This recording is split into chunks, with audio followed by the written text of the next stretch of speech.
Hi, so my name is Bill Buchanan, and I present the World Leaders in Cryptography podcast series.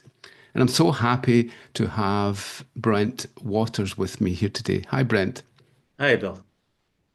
So, Brent is a professor at the University of Texas at Austin and the director of the Cryptography Lab at NTT Research. He graduated from UCL in 2000 and then completed a PhD at Princeton University in 2004. After this, he moved on to Stanford as a postdoc. Overall, Brent was the first to propose attribute-based encryption, or ABE, and also was the first to outline functional encryption. He was also awarded the Sloan Research Fellowship in 2015, and in 2010, and in 2015 he was awarded the Grace Murray Hopper Award for his work on ABE and functional encryption. Brent's research has been cited over 68,700 times and has provided a foundation for cybersecurity that moves us towards fine-grained detail of the access to data. So, Brent, what's your current role and what does a typical day involve for you?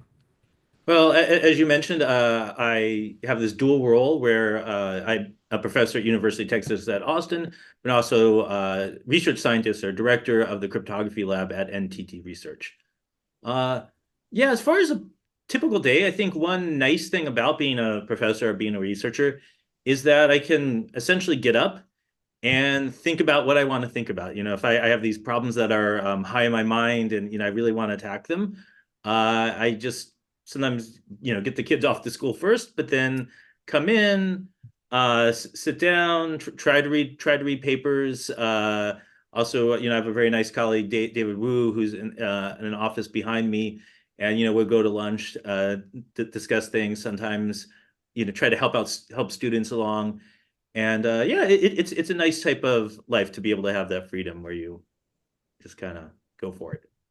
Yeah, that's good. And what were your school days like? Were you a great pupil or did you dislike school? So I think if you start with elementary, middle school, high school, I think I was a good student. I guess I would characterize myself. I wasn't always the perfect student. Sometimes if I didn't like the way something went, like I just, for example, in Spanish class, I just never really got along. It never quite jived with me. And there's some people who are maybe a little more perfect, let's say, that would just make the A happen or something. Yeah, with Spanish, I didn't quite, yeah, just didn't too well. But yeah, most of the other subjects I was pretty good. And then I think towards the end of high school, like calculus and the math, when the math got harder and physics, things like that, it actually became a little more fun for me because I think I did excel pretty well in there. And then going on to college, yeah, I was a good student, but I was good in the classes for computer science, but I didn't really actually get exposed. Unlike a lot of people that I see coming out from undergraduate today, I didn't really get exposed to research in my undergraduate. Yeah.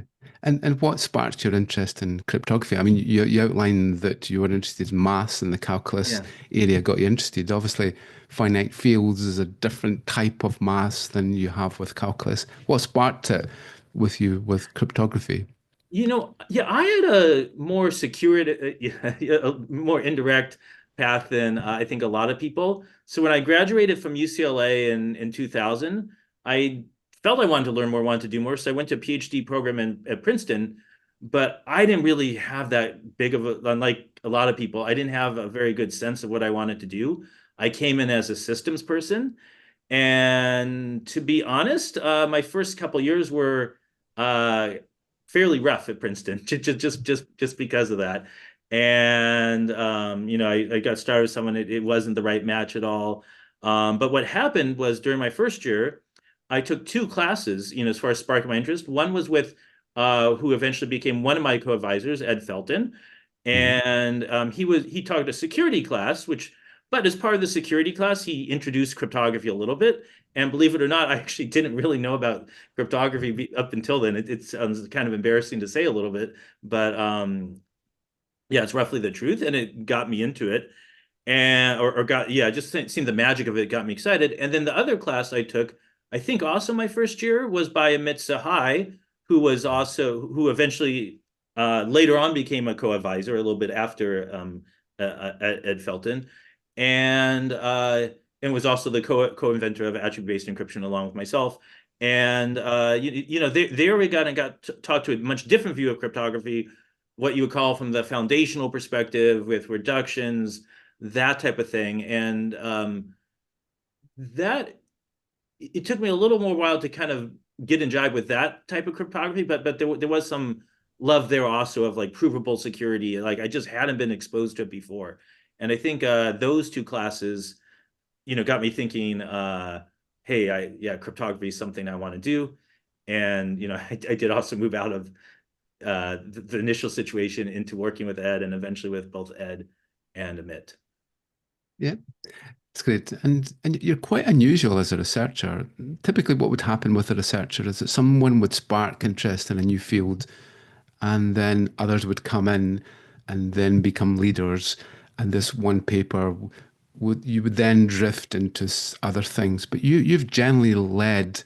So you started ABE with your co-inventor, and then you've generally continued to focus on it, getting even deeper, which is really a great thing for a researcher, not to just start it, but also to continue to lead. So perhaps you could just outline what ABE actually is. Sure. So attribute-based encryption is this idea, in some sense, it almost came out of that rough start that I had a little bit, in the sense that I didn't have, because I got off in I would say the wrong direction at first. It really forced, maybe didn't connect with the mid until later as far as being an advisor. It forced me to need to think I didn't have someone saying, hey, student, you should do this now. I'm going to set up this problem for you. So what was happening at the time was I was a big fan of a lot of this new pairing-based cryptography, which was being led at the time by Dan Monet in the early 2000s. He had something called identity-based encryption, where when you encrypt without knowing someone's public key, you could just encrypt to them pretty much based on a string, or like I could encrypt to the email address without knowing the public key, and there'd be some authority which gave them a secret key. Now, the other thing that seemed kind of so that to me was like one of the coolest things. I really looked up to that. And then I also heard a little bit about biometrics when I was reading some of these security. To be honest, I even like read Bruce Schneider's Applied Cryptography book. I was at the time very kind of almost enthusiast type view of cryptography, and I read a little bit about biometric security, and I was thinking, well, wouldn't it be cool if we could do identity-based encryption but for biometrics? The idea being is in identity-based encryption, something like an email address is an exact string. A biometric might be something where, let's say there's 100 features. When I measure you, I measure 100 features, but if I measure you again, maybe 90 of them will match, like just from the fuzziness of reading. So there, the idea was, so we wanted to have identity-based encryption string based on a threshold. Like there's so many attributes, and if you meet, I don't know, certain if n attributes, you meet k of them, then you can decrypt.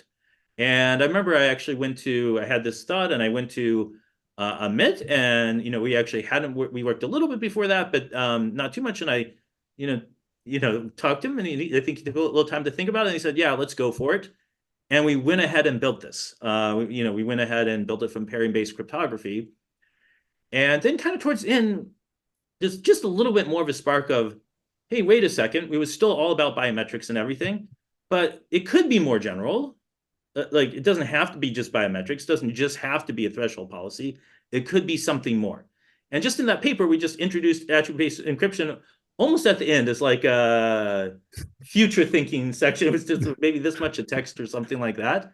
And so that paper, even though it's called fuzzy identity-based encryption, was the first paper for attribute-based encryption. Now, let me segue over to that's kind of the background on it. So eventually we figured out, hey, it's not really attribute-based encryption is where the action is, right? Okay, fine, threshold policies, you can do them, you can do biometrics, but why limit the concept to be that? So the idea in attribute-based encryption is that one view of it is that we want to have much more fine-grained access control to data. So normally in cryptography, we think of public key encryption as, let's say, Bill, you have a public key, and when I want to encrypt to you, I'm thinking of you in particular, I'm going to encrypt to your key. In attribute-based encryption, maybe when I encrypt, I might label it with, there's some message that I want to hide, but I might label it with attributes. For example, imagine just data being generated, like you go on a ride share or something like that. The metadata could be things like pickup location, ride duration, driver, or like a camera could be its GPS location and different things about the image, time of day. And then there might be so that's like data tagged to the ciphertext. Now for you, instead of just saying, hey, you can encrypt ciphertext for Bill Buchanan, maybe you could, let's say if you're working for it could be law enforcement, could be for business though, you might be able to open up certain data, a certain slice of data. Maybe you can view everything in this GPS bounding box, but that was created between this time and this time, and also with these level of permissions and such and such. So I can, instead of just saying you get Bill Buchanan emails, I can say, well, this is the type of data you can see. I can issue you a key for this. I can issue someone, if I'm the authority, I can issue someone else a key for something else. So it's really the key's now describing what type of data you can decrypt. That's so clever. And we see so many applications of this these days. And I think it really changes our world, the cybersecurity, where we could lock data down to location, time, and obviously even, as you say, biometrics and tokens and things like that. I think it's a wonderful world of cybersecurity. It's a zero trust world. And I think we've spent many decades trying to get models right in cybersecurity, and I think AB is the one that really targets the data better. Oh, thank So you. in terms of functional encryption, could you just outline that? Sure. So this was, I guess almost I think of this as an evolution of the thinking starting with attribute-based, like, we first had this, threshold policy or fuzzy. Then I kind of explained, well, wait a second, why do we have to stop at attribute-based encryption? So in attribute-based encryption, you're still hiding the message, right? If you satisfy the policy, you get this image, you get this data, and if you don't, you don't. So decryption is still an all or nothing process. Like you either get something or you don't. Functional encryption is taking things further, where instead of either getting the data or not, you get to see some function on the data. So for example, maybe if you're doing, let's see the data, some huge corpus of health information, and you're allowed to do a certain study, let's say linking some gene, some genotype with, let's say, data of DNA plus patient outcomes, like, hey, I think there's a relationship between this thing and a certain type of cancer. You might be able to get a key that says, well, no, I don't want you to see everything, but you get to, let's say, learn some statistic. I'm giving you permission to learn some statistic on this. Or it could be something where, like, if the data was an image that you might be in, like, you only get to see the images where you're in, and maybe the function also blurs out faces of other people. So pretty much theoretically, it could be any type of function you can think of. Yeah. That's really clever. And I think in a world of homomorphic encryption, I mean, we're not quite there, but I think in a homomorphic encryption world, you could actually start to define functional policies on the homomorphic encryption. And that would allow citizens to define where they wanted their data to be used. Because the good thing with homomorphic encryption is that if you encrypt with the public key, then you can only process data that has used that public key. And obviously the owner of the private key is the one that gets the result. So I think your functional encryption will really live in a homomorphic encryption world too. So you published two classic papers in 2006 and 2007. So those were attribute-based encryption for fine-grained control of encrypted data and cipher policy, that's CP-ABE. Did you know at the time, when I spoke to Len Edelman, I mean, he says about RSA, it was going to be one of the least significant papers that he would ever be part of and things like that. And when you talk to many people, they say, well, I didn't think it was that important at the time, but it turned out to be groundbreaking. So did you know at the time of the impact that these papers would have? Yeah, that's a good question. So I was excited at the time. I was excited about them because there was this kind of, the initial ABE paper was confined to fuzzy IBE, and then I remember at the time thinking, oh yeah, no, this is much bigger. What was I doing? Like thinking it was all about fingerprints and finger IBE for fingerprints, and so in that sense, I was excited because I thought it I now I'm really getting the concept right. Now, yeah, there is something more.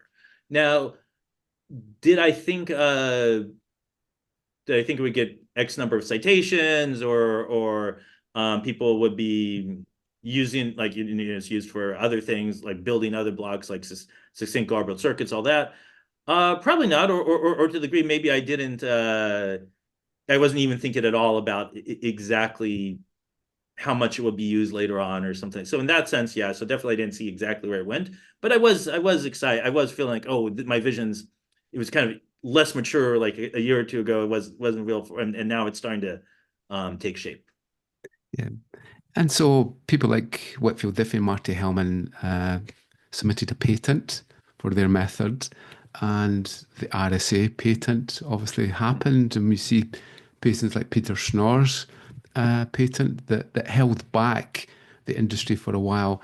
When you published those papers, did you consider patenting the method? Yeah, we did consider, and I think maybe there was one from the time. Although now I think it's well, without revealing my age too much, I think around 20 years or so has happened from when the first one. So I don't think the patents of that are going to affect it. Yeah, I think at the time I remember I was either young grad student, so I didn't really think, oh, patent, cool. Yeah, and I think my thinking's evolved over time. So. That's good. And so what do you think are the core application areas of ABE? I mean, there are so many of them, but what would be the killer app that would change Microsoft's Active Directory to become all ABE? Where do you think that big disruption is going to happen or has already happened? Yeah, I think that's a great question. I think for getting AB out there, there's essentially two parts. One part is the part that's been done, which is get to cryptography. I think for a lot of access control policies, it's reasonably practically efficient. We have the provable security. And then there's I don't want to say tougher, but there's the other part of, like, yeah, how do you build a system? Like, it seems really powerful, but what, what are attributes? Are attributes for the key holders, about, like, for my position and stuff, or the attributes labeling metadata? I think one way where it could start to break through a bit, or I would hope at least, is a little bit I alluded to earlier, where data is generated. We all have sensor. We have a lot of data that's just generated. Like, it could be rideshare, it could be a camera somewhere, it could be transactions where data is being generated and it's being automatically labeled by some device, right? Like, or by a process. Like, again, it could be rideshare, it could be access to a building. Just anytime some action happens, it generates some ciphertext with data. And then when you have like a large organization, and where the data is, let's say, put in the cloud, put in somewhere where you could imagine that we're not going to just trust the storage server, and we want to be able to want to confine you to be able to access certain things. But yeah, I think it's a huge challenge actually getting it. I think the power's there, but kind of moving an organization to harness it in such a way. Yeah. A Yeah. challenge. So I may be wrong with this. Is ABE implemented in secure enclaves in the best case, and CP is more open? Is that the difference Yeah. between? So I think there's kind of two different views of attribute-based encryption. The way I would describe it, we called it at one point ciphertext policy or key policy. They're both sort of equivalent in some sense with universal circuits, but so in ciphertext policy ABE, the attributes will, let's say let's say I'm a user. The attributes will describe certain things about me. It could be my age, my nationality, where I work, in a bigger organization. It could be what positions I have, what clearances I have. And then when someone encrypts, they say, well, I want it to go to anyone who the person encrypting will think of a function or policy about how about describing who they want to have it. Well, let's say in a university, someone has to be at the dean level or higher and have been there since a certain. So the person encrypting is the one thinking about the access policy, and the one decrypt the key list the attributes of the user. Now the other one is key policy, which flips things. Here the attributes describe, or sort of, you can think of metadata. So when I was giving the description with the camera, it could be like the location of the camera, maybe what type of equipment it is, time and date, that type of stuff is the attributes. And then the key is a function. Okay, Bill, you work for us, but this is how you're allowed to, you can see anything in this GPS location during this time. So it's just kind of two different views. I think anyone who's familiar with like universal sort, you can kind of express one and another, but yeah, for different applications, one view might make more sense than another. Yeah. And obviously with security, sometimes we don't want to centralize things. So obviously if you put in a secure enclave, you're almost like centralizing thing. So the private key is only in that place. And if we were to lose the key, then we would be in trouble. And I think you published work on decentralized attribute-based encryption. Could you just outline what your thoughts were on a decentralized ABE infrastructure? Sure. So this is the idea also called multi-authority attribute-based encryption. I think Melissa Chase kind of first put out the concept to the community. And here it is. So let's go back to the ciphertext policy attribute-based encryption. And I said that you might have, well, let's use me as an example. I might have different attributes that could describe me. One is being a professor at UT Austin. Another one is NTT Research. Another one could be maybe my credit score. Actually, I'm not. Hopefully, it's good. I don't know what that is off the top of my head. But and so many other things. But the problem with what the story I'm telling you here is that in attribute-based encryption, you need this authority to be able to, or ciphertext to be able to like certify, like there's many institutions I don't work at. Like I shouldn't get one from University of Chicago, right? So the question, so one is like my work employment of UT Austin. Another is a different work employment, NTT Research. Another one is credit score. Which authority is in a position to be able to ascertain all these things? Like I can tell you, probably UT Austin doesn't want to let Experian or some credit card company be their thing, and vice versa, or NTT Research doesn't want to outsource this. So in decentralized and multi-authority attribute-based encryption, what you can actually do is, if I have one kind of common identifier, let's say it's my social security number, for lack of a better thing, you can actually have multiple authorities grant this attribute to the same person. So instead of trying to find one authority that can speak for all these vast number of different institutions and credentials and stuff, you're going to have actually different authorities manage each one, and we kind of cryptographically tie them together. For example, in attribute-based encryption, what we always worry about is collusion resistance. So suppose someone wanted to encrypt something that could only be decrypted by someone who worked for NTT Research and was a citizen of the UK. Okay, had to be both. Now, between you and me, I assume you're a citizen of the UK. Is that? Yeah, very much. I'm not presuming too much. So between you and me, I'm an I work for NTT Research. You're a citizen of the UK, but neither one of us is both, right? Like, no, this person said only if you have both attributes A and B can you decrypt. So the trick in making the cryptography work is to prevent, like, let's say someone like you and me getting together to decrypt something that neither one of us could, but we sort of have some relationship with the policy. Yeah, yeah, that's excellent. Makes sense. I probably won't ask you to explain pairing-based encryption because it's a really difficult Oh thing yeah, that might be to another podcast. to ask about. But I know the magic that it can actually bring. And then you've also worked on an online offline ABE system. Is that related to this work that you've done with the distributed federated methods? Yes, so this attribute-based encryption, oh sorry, online offline attribute-based encryption is like another feature you could add to attribute-based encryption. I guess it's interesting you bring that up because that's one of the papers actually I co-authored with my wife.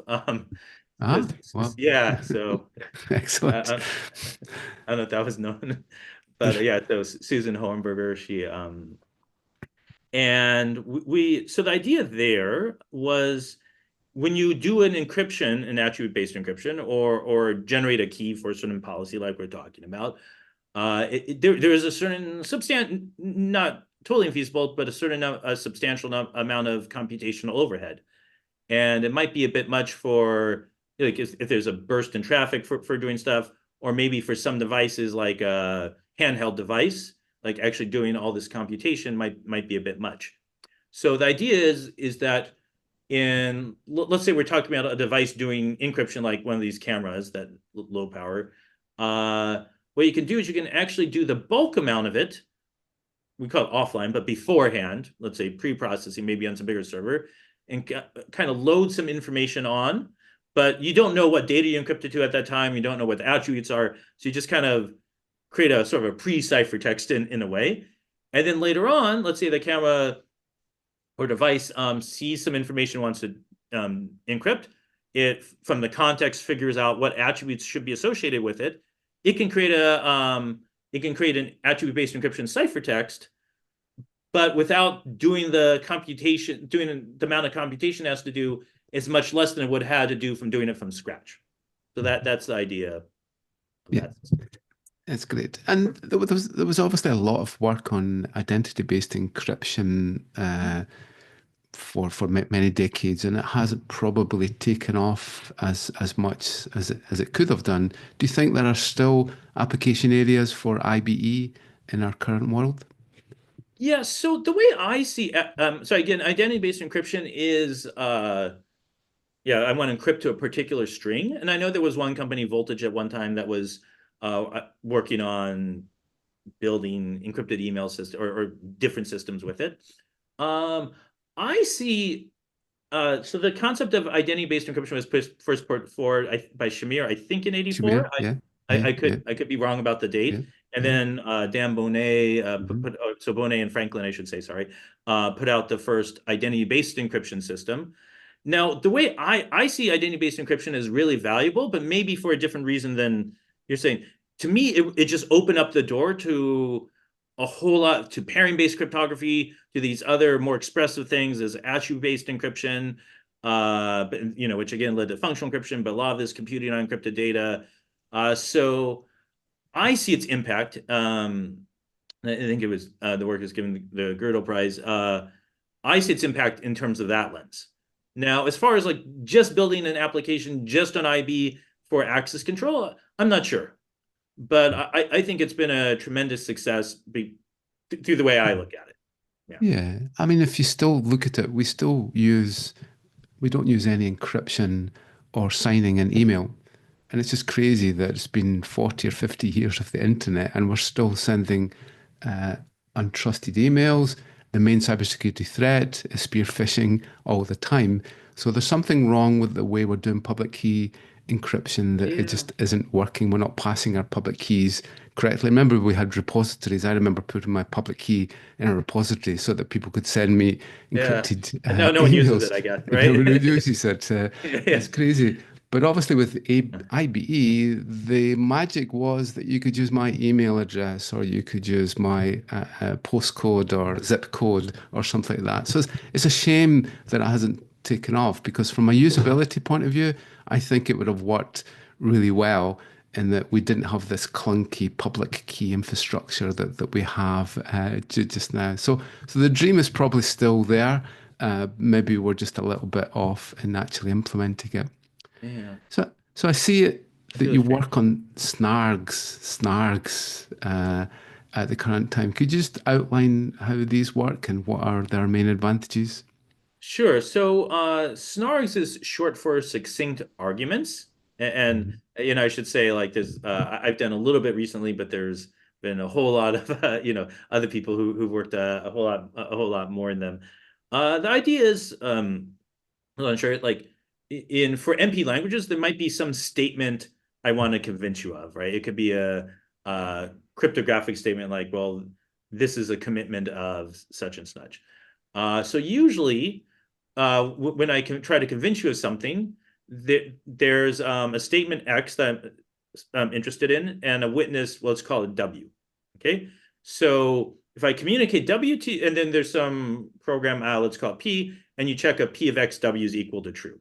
Right? So normally, if I send you across this witness, it's a pretty simple thing. Like let's say I wanted to convince you that I have a signature. You talked about signature, like that I have a signature on a certain statement, software update, something like that. So normally just send the witness over.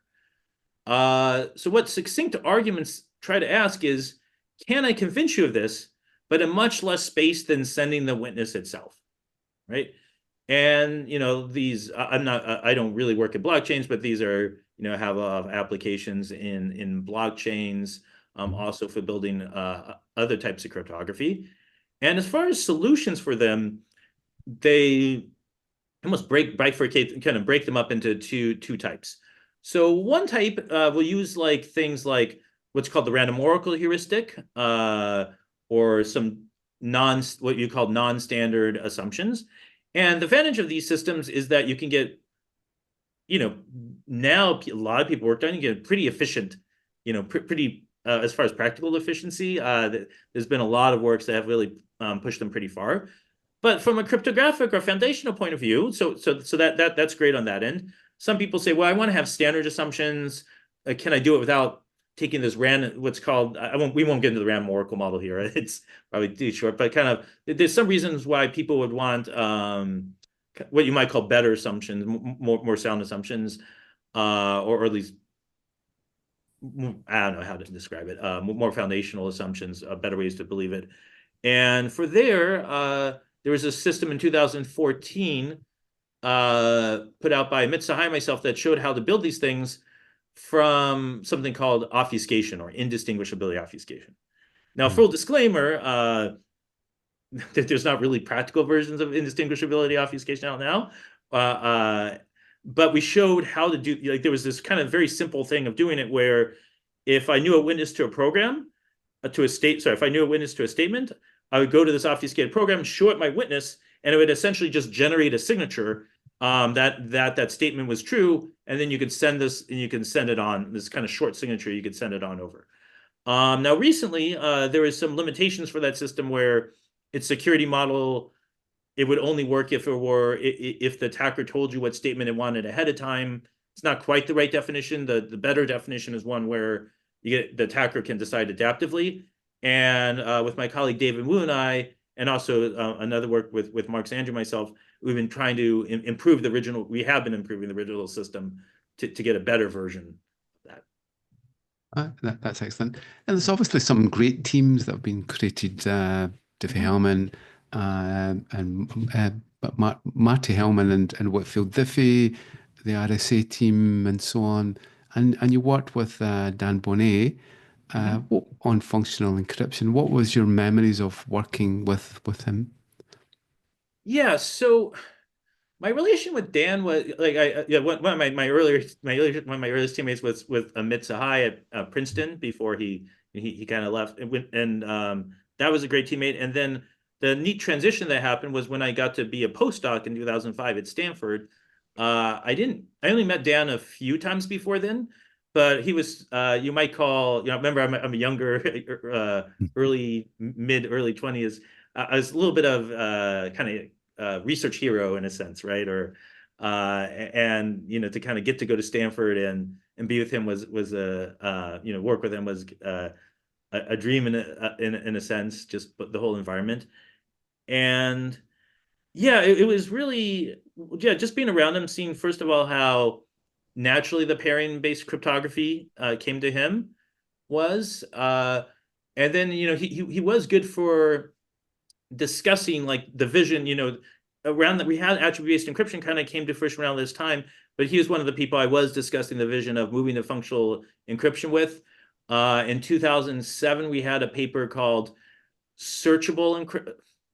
I forget Yeah, the yeah, exact I remember searchable something encryption. to do with Yeah, there's a yeah, TCC 2007 yeah, paper. yeah, Searchable encryption was somewhere in the title, yeah. and actually that one was one of the first ones I think that captured a definition that looks like functional encryption. Yeah. Then there was another one like a year later with Jonathan Katz and Mitsuhai that refined it a little bit more, called it predicate encryption. So it was great. We were like really refining the concept. Hey, we're on to something here. We made one mistake. Well, remember, there's a little bit of a mistake in the sense, in hindsight. We didn't quite give it the right name at the time. I think a lot of people, when they think of when did functional encryption start, there were some 2012 papers where we actually with Amit Sahai, Dan Bonet, and myself, where we said, I don't know, functional encryption was in the title. Pretty much what happened was we're like, hey, no one searchable predicate, the name's not catching on. I remember even I came into Dan once and I said, hey, I don't, these names kind of, they're not quite working. And he just said, well, what about functional encryption?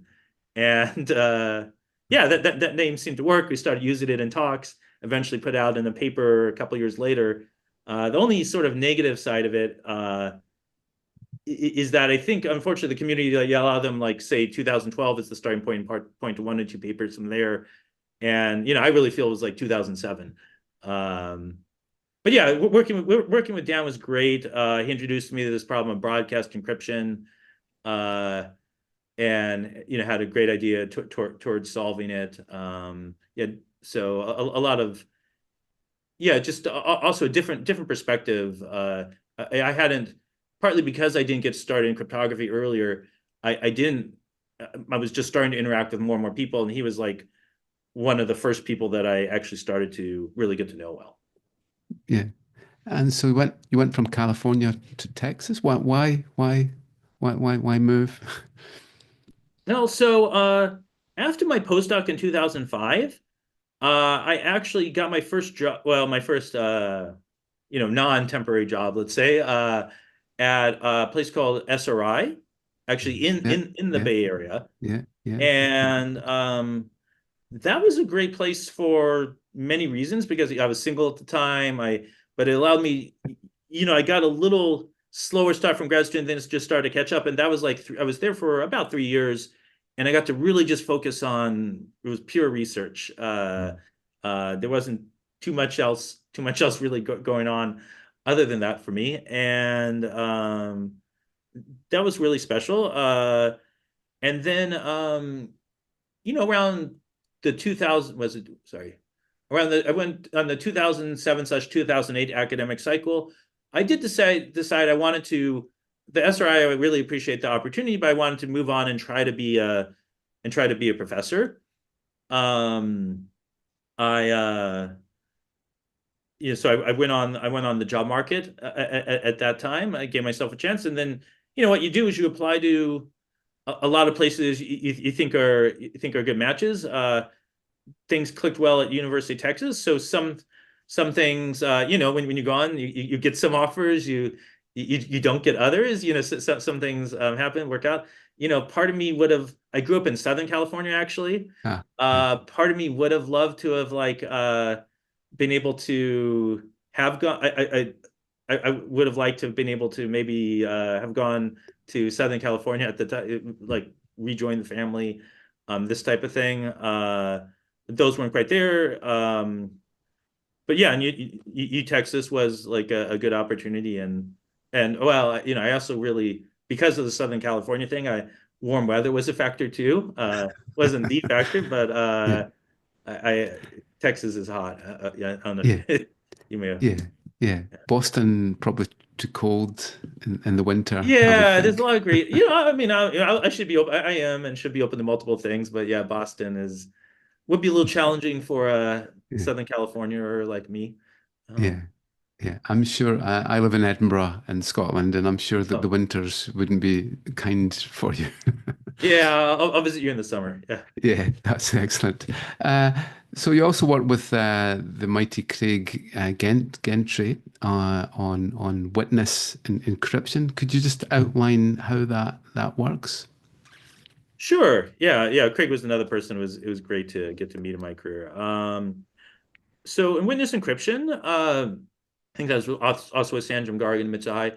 The idea is again almost rethinking encryption once again, right? We talked about attribute-based encryption was instead of encrypting to a particular key, I encrypt to encrypt to a policy. Witness encryption, there's no keys at all. So what in witness encryption, what you do is you encrypt to what's called an NP statement. Like, and if you can kind of solve the puzzle, then if you can come up with the witness, then you get the message. If you can't, you don't. So you could imagine I could do something. Well, let's give a trivia. Like I could say, hey, here's a Rubik's cube or a digital representation of one. If you can solve it, then out pops the message. Okay. Doesn't have to be a Rubik's cube though. It could be like a tiling puzzle. It could be one of these what were those millennium problems from the Clay Institute. Anything you could kind of encode as a mathematical problem, you could say, well, if you solve this, then you get actually even I used to say map to gold, buried gold or something. I guess now it could be like Bitcoin or Bitcoin, yeah. Honestly, you yeah. could assume who knows where Bitcoin will or will not be going. Certainly not me. But you could actually suppose you wanted to. Okay, so here's one way you could do it. Just as a toy example, take one of those Clay Institute problems, encode it as an NP like encode like theoretically verification of it. We should be able to encode. What I could do is like encode encrypt the signature key, whatever the Bitcoin value. If I didn't trust the institute to be able to not rob, not lose the money or something like that, I could actually encode it mathematically, and it only pops out as someone solves it. Yeah. Kind of funny. Yeah, yeah, that makes sense. It probably goes back to Ralph Merkel's original paper that I think that got rejected by his Oh professor yeah, I feel bad about for that. the multiple puzzles. So we're probably going back to that kind of state again. So Yeah. you have so many papers that you've published and they have created such impact. Which one are you probably most proud of? Yeah, it's hard to choose just I'm proud of different ones for different reasons. I could mention a couple. Yeah. One of them is Incomparable Public Keys ones in 2003. Mhm. You would not have heard it, but it was my first one. Like Oh, it wasn't yes. great, it wasn't special, but I Yeah. struggled. I struggled at first, and just getting my first one was really important to me. Yeah, no one knows about it or cares about it now, but I care about it because I finally kind of broke through. So, it took me a while, much longer to get my first paper out than probably some other people in grad school. So that one meant something. Another one that meant something was this 2005 paper for you talk about identity-based encryption. This is called efficient identity-based. Like I kind of got it to be more one of Dan's papers. I made it. Uh, we call it efficient IB without random oracles, and that was the first. It's probably not high on maybe. I don't know if it's like on something on your list right now, but that was the first one where there was kind of an open problem where other people were trying to solve it, and I got there first, and I mean, other people solved other things leading up to it, and have real proud. I was really proud for this because I remember I showed it, especially this is when I was trying to become Dan's postdoc or just had been or hadn't arrived there, and I showed it to him, and he like really liked it, and that meant a lot to me that like I was able to impress someone else, something something like a target was there, Yeah. and I got it. So that's for that reason. All the attribute-based encryption, functional encryption work, I kind of like that because that was more forming the field. I can probably lump multiple papers into there. This work on obfuscation, this how to use obfuscation from 2014 that emits cyanide. Yeah, I just kind of like that. Chris Pikert and I solved this problem in 2008 of getting chosen ciphertext security from LW, and this was another open problem, and I really love that. Well, I like the ideas technically, but I also like that, it kind of hit something. And then even, maybe more recently, like I had this paper on getting a new way of getting something called non-interactive zero knowledge from learning with errors. But the reason I like that one was because it was single author, and I love collaborating with people, but it was kind of important for me to show every once in a while it's important for me to do single author. If nothing else, I have to tell myself I can still do it. I get to do the all the writing, and so as I'm getting unfortunately a little older, I kind of like the fact that okay, Brent, it's great to work with people, but you can also push it forward on your own if you want to. Yeah. Sorry, I, that's kind of a compl mouthful, but I completely agree with that actually, and I think it's easy when someone becomes a supervisor that they don't read papers anymore, they don't code anymore, and they don't think up their ideas, and they're relying on the researchers to do that. So I think I'd highly recommend for any early career researchers to make sure that they keep their hands dirty and yeah. actually implement things, because I think it's so easy to lose those skills that you picked up as a researcher. And it's when it's most interesting, actually, when you're doing your own problems and you're solving your own things and you're not getting in anyone's way and no one's depending on you for their PhD and so on. So I think that's great advice, and I think it keeps research really interesting and fresh when you can do your own papers and your own work. So, what does the next decade of for cryptography look like? What are the key problems that we need to solve? Yeah, that's a great question. I certainly have the problems I like most, and it might be completely different from someone's. So here's some things I'd like to or could see. I do think the amount of quantum type papers has really jumped in the last, I don't know, from 6 years ago or so. Um, and I expect there'll be quite a bit of activity there, at least for so many years. Some of these things like pairing-based cryptography, and they kind of have this ramp up, and then it Hmm. still stays, but going down. So I think we're still in the middle of the quantum one, the quantum, Hmm. well, way no puns or anything. I can't say too much about what's going to exactly happen there. I um, haven't done too much. I wonder how much of it right now, a lot of it's being driven by theory with some building quantum systems. I think how long that goes will depend on, can these quantum computers actually come into practice? And I don't know. I think also building cryptography from these lattice assumptions or from learning the errors, I still believe some of the, on one hand, we did a whole lot. By we, I mean the community at large. Did a whole lot of it. Like at first, it was only public key encryption and collision resistance, and then we got the CCA security, and then identity-based encryption, attribute-based encryption for circuits, not just formulas. That was a really cool result that happened maybe 10 years or so ago now. But it's also been really, it just seemed like, and fully morphic encryption, I shouldn't forget that one, should I? And it's been building up. So on one hand, you're like, oh, it's just going to the moon. But it's also frustratingly, there's been some things which I thought should have, like, there are different problems where I thought, oh, yeah, it should be getting everything. And it hasn't gotten something called broadcast encryption. It hasn't gotten indistinguishable obfuscation. And it's weird because, I don't know, 8 years ago, I would have said, of course, it would have done all these by now. So I think I think over the next decade we will see the big results happening from there. To be fair, though, I did predict this about a decade ago, so I don't know if you want to take my word for it. And then the last thing I'll kind of mention that I think could be happening, I'd like to see happen, is almost back to some of the classic problems from the 90s and 80, maybe 90s mostly. So there's some really foundational questions about what we can build from one-way. The most basic building block in cryptography is these one-way functions or symmetric encryption. And there's some of the biggest results you could imagine from theoretical cryptography would be, could we get collision resistance from one-way functions? Could we get public key encryption from symmetric key encryption, right? Could we get one I like is getting what's called actively secure chosen ciphertext security from CPA. These are really hard problems that people have been just kind of stuck. Like there's a lot of good amount of action on this in the 90s. And I think people kind of moved away from it because, yeah, I mean, how long do you want to get stuck on stuff for?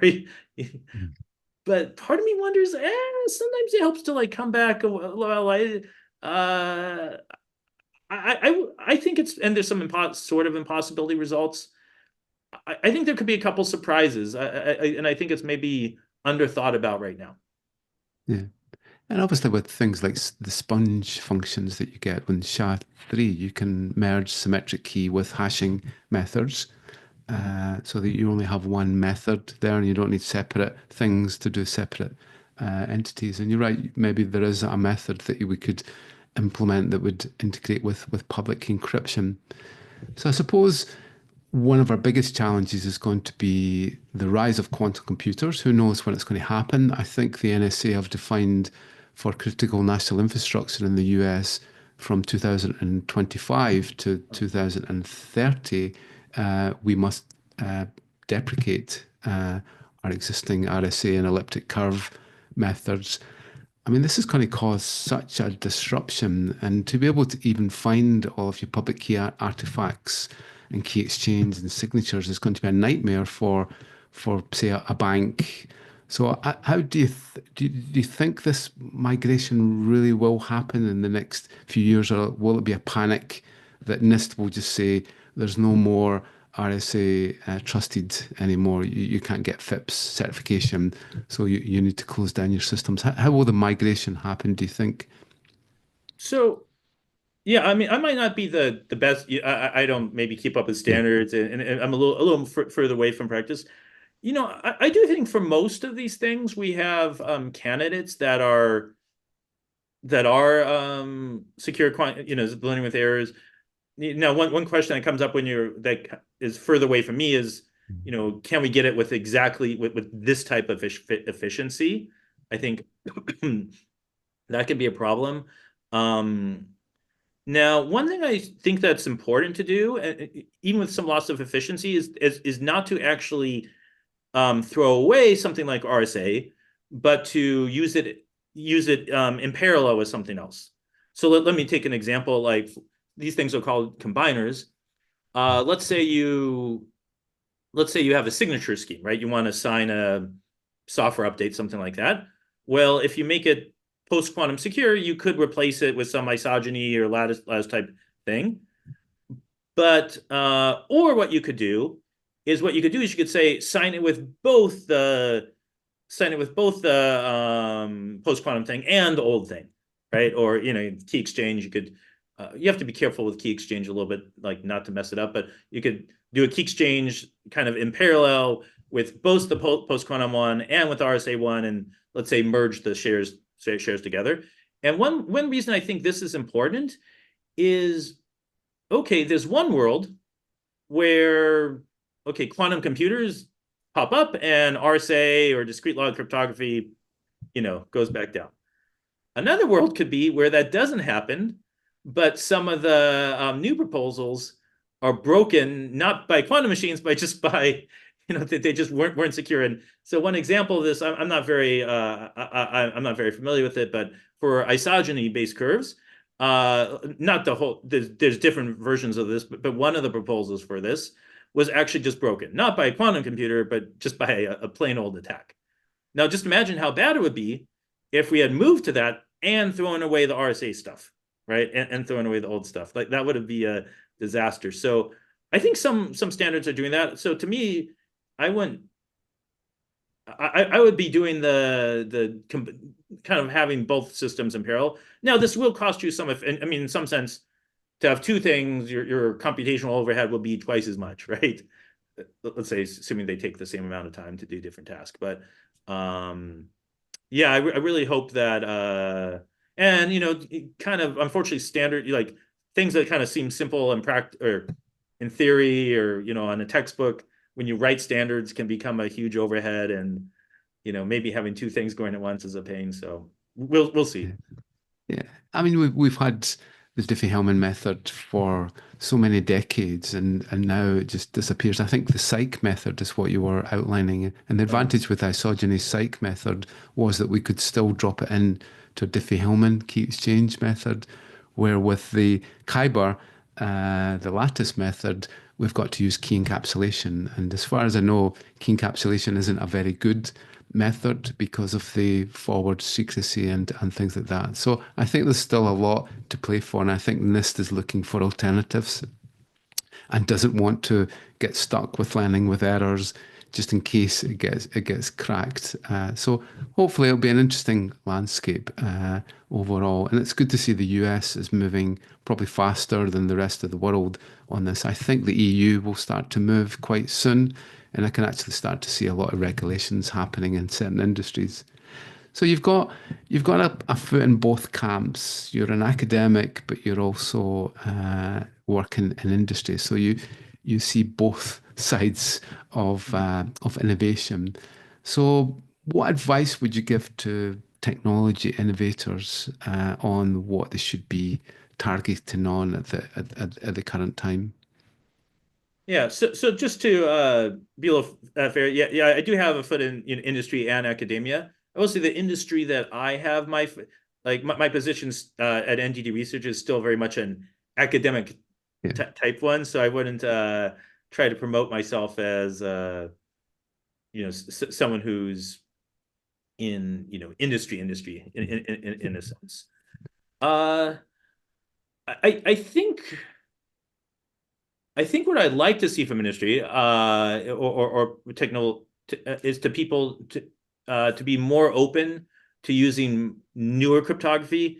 And I think this is, even though I'm not really a blockchain person myself, I do think maybe the block has just helped almost in, hey, we can just try new things. I remember when interacting with industry from so many years ago, they would have different points about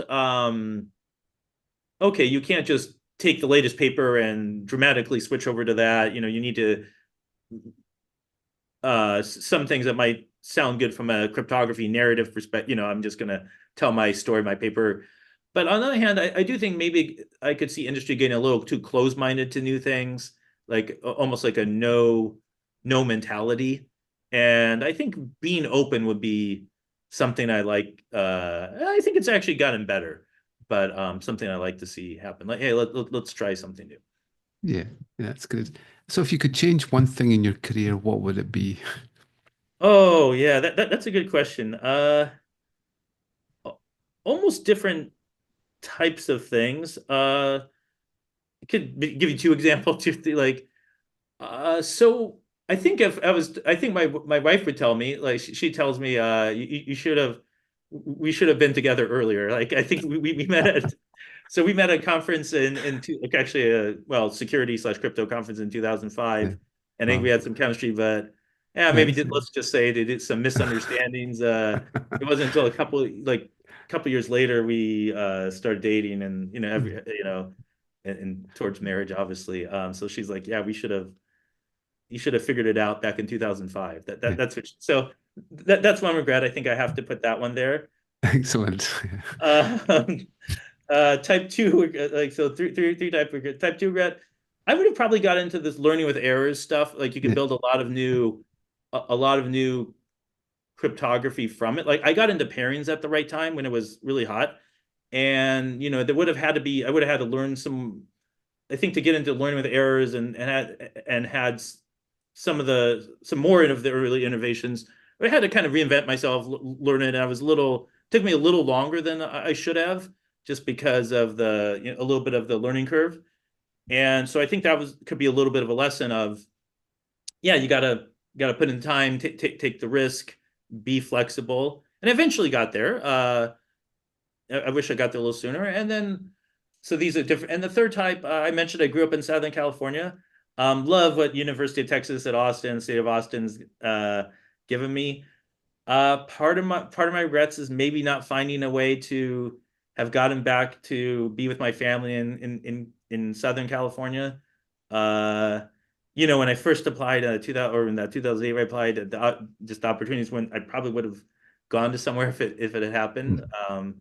That didn't happen. Then, like, later on, different things did kind of pop up where people talk to me, but once you have the family and the kids in a school, it's just Yeah, it's difficult. yeah, I don't think I appreciated how much like inertia will, Mm. once that's there. And my wife's from Ohio, so we weren't maybe always like she thinks going back to Ohio is one way to do it. I will go back to California. So, but then do you rip your kids out of the schools and the friends and yeah, I don't know what part of me I do wish maybe not figuring out a way to have I would have liked to have been around my brothers, my family, Yeah, back in that atmosphere. yeah, But that's not really technical yeah. answer, but That's yeah. fine. It's interesting when I spoke to Marty Hellman, he talks about his wife so Hmm. much Oh yeah. and how much she helped in his career. And I think even Whitfield Diffie too talks about Oh, Mary and how she helped in his career. So it's so important to really have someone who's supportive, yeah. and it's great that you have someone who has a shared interest. That can be very unusual in a Yeah. marriage. Yeah, Susan's been very supportive of pushing my goals, and it's cool. And she understands, and because she's in cryptography, within cryptography, she Wow. understands Yeah. them in more detail than maybe it'd be much more abstract, I imagine, for someone who Yeah. is outside of the area. So in terms of teaching, what away from research, what's your kind of subjects that you like to teach? What would be the topic that would, if you were to give one lecture in your whole life, what would it be? Oh, one lecture in my whole life. Boy. Um, I guess I know most about cryptography, so I should probably teach that. Um, I do like to teach about obfus like I do one lecture I like to teach when I go to different places is on obfuscation because uh, I think, well, first of all, just the concept of it is cool, and then for the how to use this indistinguishable obfuscation, where you have an obfuscation, it could be of either one of these two programs, and but they could be different programs but give the same input outputs. That's kind of a fun lecture to give because it sort of hits cutting edge, or somewhere close to cutting edge cryptography. Yeah. It's not just collision resistance or public key, something a little bit older, and you can see provable security, but you can do it in a way that's simple enough that you can get it across to maybe Mm. even a general computer science audience in one lecture. So that's kind of a one I like. When I have to give a lecture somewhere, I like to pull out because you can kind of get these bigger ideas across, these kind of more advanced ideas across provable security, obfuscation, but not need to like have 20 other lectures to get there. Yeah, that's great. And then you've got things like garbled circuits and so on. I think obfuscation methods are a big topic, especially in providing trust, where you don't actually have access to private keys and tokens and things like that. So to provide trust for the application to prove that it is still the application it was meant to be. So, what advice would you give to graduates who are nearing graduation on the types of skills that they're really going to need for this modern jobs market? So I guess the advice I would think of my advice towards PhD students, because that's where I Yeah. know what I'm doing. And so if I could imagine someone who's graduating from undergrad, let's say going into the PhD program, one thing that I think could help is you want to be aware of what the community is doing, be relevant. But I think sometimes it's good to like zig when other people are zagging, or that.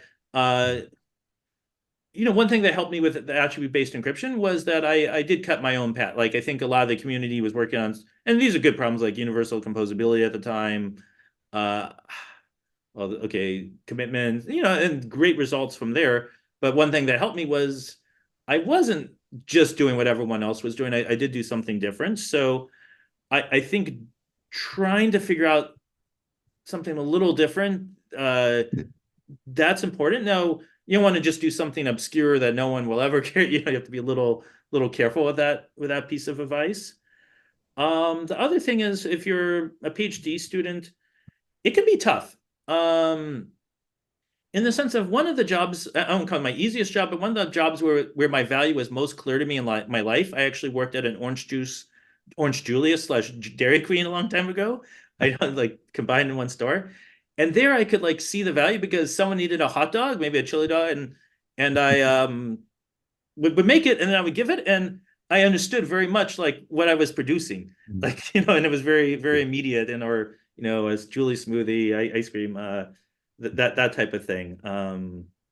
You know, I also cut myself in a can and bled out one time, but there's downsides to that job too. But the problem with like PhD, it's just like it's very easy for students to drift, right? Like each day you're supposed to go in and like think of something new.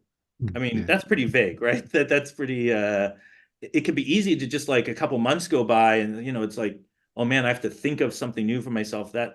That's really tough. Like to try to, I mean, I'm more giving warnings than advice, like how to figure out how not to let that happen, how to keep yourself on task in this big marathon. Like you don't want to lose 5 years of your life and not make progress. It's a real challenge. You know, it's still a challenge now, but yeah, definitely when you first get started, just how not to let your time slip away. But where you won't get this immediate feedback like I did with my hot dogs, like or even like a software engineering job, there's probably more deadlines and stuff. Yeah. Yep, I agree completely. I think sometimes you've got to watch that you don't follow the herd. And many PhD students will go through the motion and do the things they're meant to do, publish the papers, but they're maybe the desire and the burning need to solve problems isn't quite there yet. And I think they need to understand that they have a problem that they're solving, not just implementing a method to make it better or faster. So if you were a new researcher now, and it doesn't have to be in cryptography, what problem would you like to address? Yeah, you know, I wouldn't have any idea how to do this now, but machine learning's been a huge topic, and a lot of many people are working on it now. Um, you know, I'd be interested to see how, I don't know, whether it's machine learning or automated could kind of help theoretical subjects a little bit. You know, I think some math problems, there's been a little bit, I think some math problems have been solved by computers where, you know, kind of directed brute force, maybe some type of search, but with, I think, obviously some innovative ideas to get there. Sometimes people ask me, like in cryptography, how's machine learning impacted it? And the truth is, I haven't seen it yet. Um, so yeah, so for like problem sets, for things kind of like, you know, already out there, yeah, if you put them into GPT, it does pretty well, and maybe scary is a little scary well, or you know, could get a B plus in the class type of thing. But that's really not research. In research, I've seen some things like, well, I want to automatically generate 10,000 possible permutations of key exchange protocols or something. Okay, that's fine, but that's not like replacing me or doing what I, you know, it's not really what I'm looking for. I like to see, I'm interested in whether machine learning could actually really push a theoretical, like a mathematical, a theoretical kind of think like I do. Maybe even like help me. Like sometimes there's as a step, sometimes it's like, oh, I'm sure this combinatorial thing, my intuition it works out, but yeah, I need to put in the time to actually do it. I could imagine maybe in the more near term stuff like that, like, you know, okay, it's not, but and then longer term, like, could you actually see any innovation out of it where it's like, oh, crud, like, wow, this was a, you know, you talk about Gentry having big result or, you know, Dan Monet, could ever there be like a result where a machine in my own field, I would say where a machine just like comes up with it. Haven't really seen it yet, but that could be something interesting. Yeah, I suppose that's the singularity when machines become more intelligent than humans. I still think we're a long way off for that, but that would be maybe a scary time Yeah, I'm for not really humanity. necessarily looking forward to it to be. Yeah, I don't. Yeah. a lot of my identity is in like a whole lot of my identity is like Yeah, in doing what I do. If I thought like, a could be button press replaced. could replace it, Yeah, I'd be maybe yeah, more than a little bummed. Yeah. yeah. Well, thank you so much, Brent. It's been a pleasure to speak to you. I can assure you that a lot of our research is now based on ABE. We have a lot of industry interaction around ABE, and we think we want to build systems that are ABE, and we think that's the way forward Oh, that will that's awesome allow to hear. citizens to have better privacy and to be able to lock down the data. Role-based security and all of these things are past, are gone. They don't quite work when it comes to fine-grained access. So thank you so much for your research and all the work that you've done. And all I can say that keep up the great work, and hopefully we'll see you in the UK sometime soon. Okay, thank you. Thank you very much, Bill.